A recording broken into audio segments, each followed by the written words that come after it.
Assalamualaikum warahmatullahi wabarakatuh. Di sini kami akan mempresentasikan virtual mesin dan keamanan. Sebelumnya, izinkan saya untuk memperkenalkan anggota kami. Yang pertama, saya sendiri Abdul Hasan. Yang kedua ada Muhammad Iqbal Faturrahman, Muhammad Jarfah Naufal Priyadi, dan Juanda Sinurat. Langsung saja untuk mengefektifkan waktu. Di sini yang pertama saya akan menjelaskan, mendemonstrasikan instalasi dari VirtualBox atau VMware.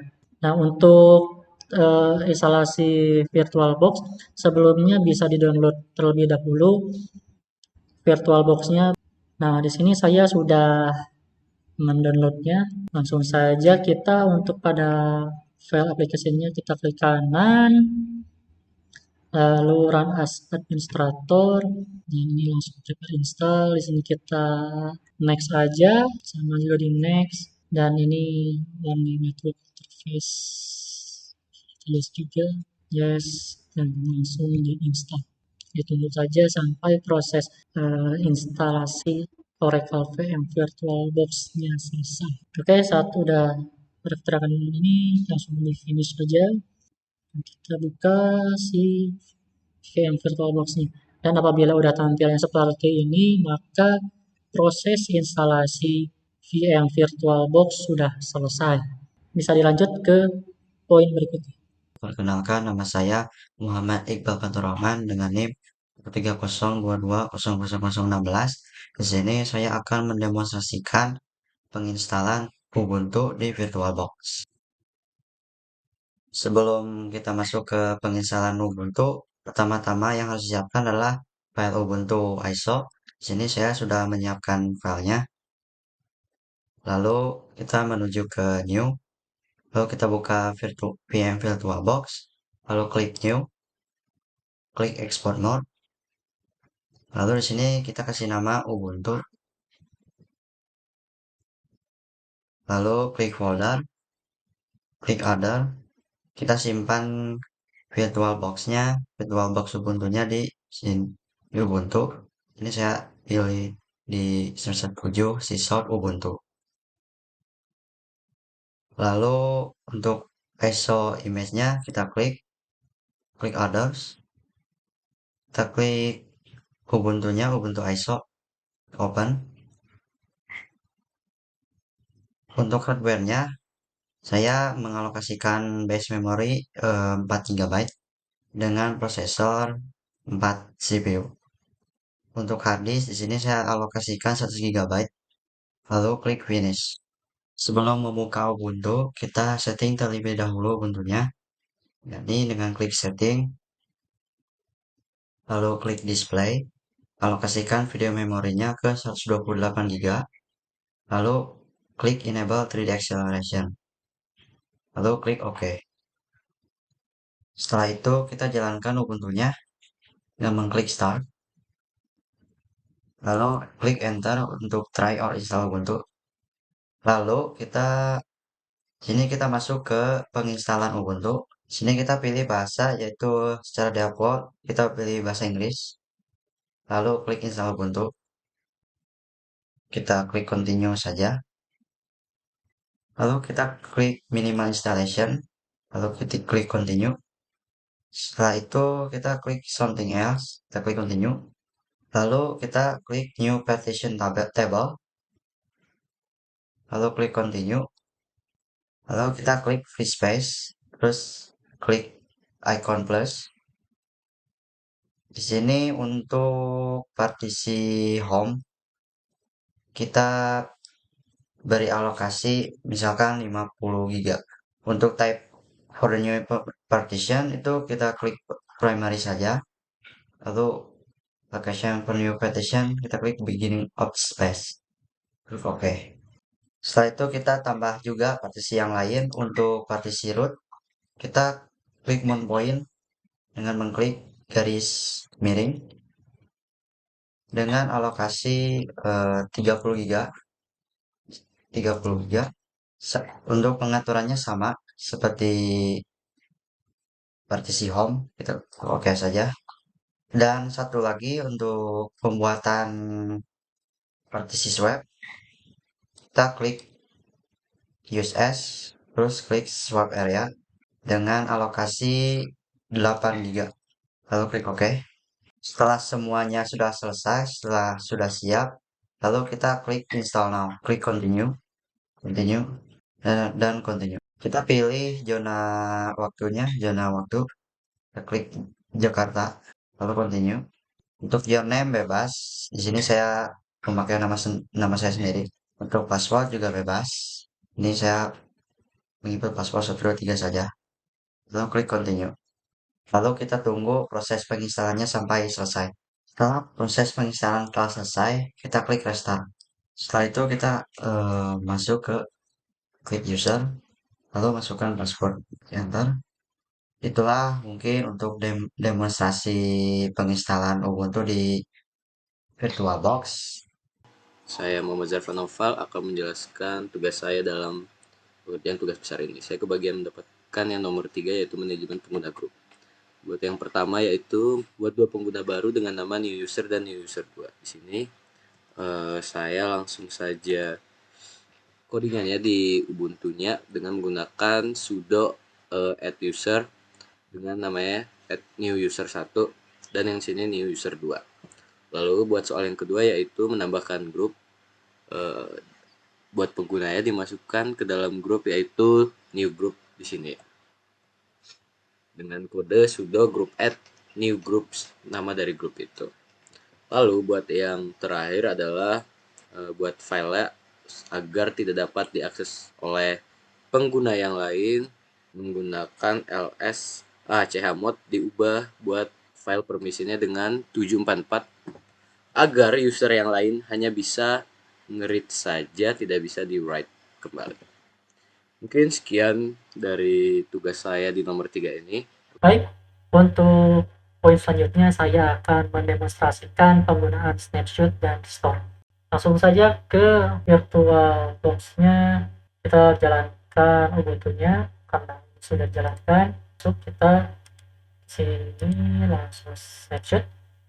Nah, di sini kita langsung tag pertama. Untuk tag pertama saya bismillah, kita tunggu tagging snapshot hingga 100%. Nah, ya sudah 100% kita masuk ke Ubuntu-nya. Di sini kan sudah di snapshot, bismillah. Nah, kita buat folder, bisa buat apapun juga di sini. Contoh di sini saya akan buat ya. Oke. Kita ke sini, coba oke, dan teks daftarnya teks oke, langsung keluar saja, power off. Nah, habis keluar kita teks snapshot yang kedua agar si yang tadi kita bikin hello.txt itu tersimpan di snapshot yang kedua. Di sini snapshot yang kedua saya kasih nama alhamdulillah. Lalu kita restore yang ke pertama, yang bismillah. Stop. Ini tidak usah diciptakan. Stop. Nah, kita jalankan. Ini akan merestore ke bismillah. Karena yang tadi kan hello.txt itu tersimpan di Ubuntu yang alhamdulillah, dan kita restore ke pengaturan awal atau ke mode pabrik yang di bismillah. Jadi fungsi restore itu seperti itu. Jadi yang tadi filenya sudah tidak ada yang sini, karena itu filenya ada di alhamdulillah, dan kita restore ke pengaturan awal di Ubuntu bismillah. Oke, mungkin segitu untuk demonstrasi penggunaan snapshot dan restore. Bisa dilanjutkan ke poin penjelasan berikut. Saya akan melanjutkan demonstrasi bagaimana cara konfigurasi jaringan agar dapat terkoneksi internet di virtual machine Ubuntu. Sebelum kita menjalankan Ubuntu-nya, kita buka dulu settings, lalu klik network, lalu klik adapter 1. Di sini sudah secara default menggunakan adapter NAT. Lalu kita tambahkan adapter yang kedua, kita pakai host only adapter dan VirtualBox host only internet adapter. Lalu klik OK, kemudian jalankan Ubuntu-nya. Login, pakai password. Lalu sebelum itu kita harus koneksikan internet terlebih dahulu di Windows. Sini saya sudah terkoneksi internet. Saya memakai hotspot. Lalu kita buka browser. Sini kita uji internet. Uji internet kita ketikkan aja Google. Nah, di sini sudah berhasil koneksi jaringan internet. Lalu kita buka terminal dengan menekan tombol Ctrl Alt T. Lalu kita ujikan ping. Coba ping 8. Di sini kita sudah terkoneksi internet. Kok bisa terhubung internet di Ubuntu? Karena tadi kita pakai adapter network 1 yaitu NAT. Si adapter ini, NAT ini atau network address annotation ini, si virtual machine itu menggunakan alamat IP dari host untuk terhubung ke internet. Virtual machine akan menggunakan alamat IP yang ditugaskan oleh host dan host akan melakukan translasi alamat IP untuk mengirimkan paket jaringan antara mesin virtual dan jaringan eksternal. Jika ping IP address dari Windows dan juga sebaliknya. Kita buka terminal lalu kita ketik ifconfig. Sini untuk virtual machine ini kita memakai IP address 192.168.56.101. Lalu kita coba buka di Windows, itu buka terminal, enter. Sini kita ketik ipconfig. Di sini untuk internet adapter ini itu dia pakai host only VirtualBox adapter only. Dia itu pakai IP address 192.168.56.1. Lalu kita ujikan ping IP address dengan mengetik ping 192.168.56.101. Ini adalah IP address dari Ubuntu, dari virtual machine. Kita enter. Nah, di sini sudah muncul tampilan pingnya. Di sini kita berhasil mengujikan ping dari IP address Ubuntu. Lalu di sini juga kita coba ping IP address dari Windows dengan ping 192.168.56.1. Ini juga berhasil teruji IP address-nya. Menguji ping IP address Ubuntu ke Windows atau sebaliknya, karena di sini di konfigurasinya kita memakai host only adapter. Host only adapter ini virtual machine memiliki jaringan terisolasi yang hanya dapat berkomunikasi dengan host dan virtual machine lainnya yang terhubung ke jaringan host yang sama. Mungkin itu saja demonstrasi konfigurasi jaringan.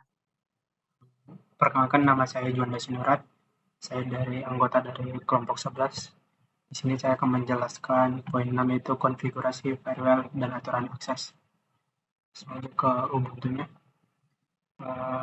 Untuk mengaktifkan firewall itu kita menjalankan perintah. Ini digunakan untuk mengaktifkan firewall secara default.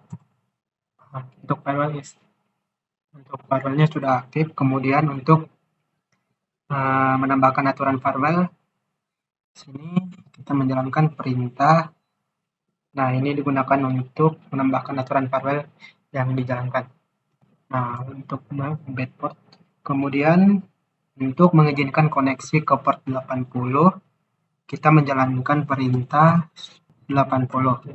Nah, ini digunakan untuk mengizinkan koneksi ke menjalankan koneksi ke port 80. Roulette-nya 9V6. Kemudian untuk mengizinkan koneksi ke semua port, kita perlu menambahkan perintah sudo allow all untuk menjalankan semua perintahnya. Kemudian untuk sini kita akan memblokir koneksi ke port tertentu, yang dimana kita akan menjalankan perintah. Selanjutnya itu untuk melihat status firewall, untuk mengecek status dari apakah sudah berhasil. Untuk status dari firewall-nya sudah aktif. Beberapa penerapan pengaksesan itu memblokir koneksi dari luar untuk memblokir koneksi dari luar dengan menambahkan aturan untuk memblokir semua part. Misalnya itu untuk memblokir semua koneksi dengan menjalankan perintah dari sudo allow from itu 92 itu 68 untuk menjalankan koneksi dari alamat tertentu dapat menambahkan IP tersebut. Di sini juga saya ingin menjelaskan tambahannya itu penjelasan tentang aturan firewall yang dimana meningkatkan keamanan sistem virtual menggunakan untuk memblokir akses dari luar ke sistem virtual sehingga mengurangi risiko serangan. Nah, aturan firewall ini juga dapat digunakan untuk mengizinkan akses hanya dari sumber yang terpercaya. Nah, ada beberapa penerapan aturan firewall pada sistem virtual, yaitu meningkatkan keamanan. Aturan firewall dapat membantu melindungi sistem virtual dari serangan dari luar. Kemudian meningkatkan kontrol akses. Aturan firewall dengan digunakan mengontrol akses ke sistem virtual, sehingga hanya sumber yang terpercaya yang dapat mengaksesnya. Dan yang ketiga itu meningkatkan kinerja, di mana aturan firewall ini dapat membantu meningkatkan kinerja sistem virtual dengan memblokir koneksi yang tidak diperlukan. Sekian yang dapat saya sampaikan. Terima kasih.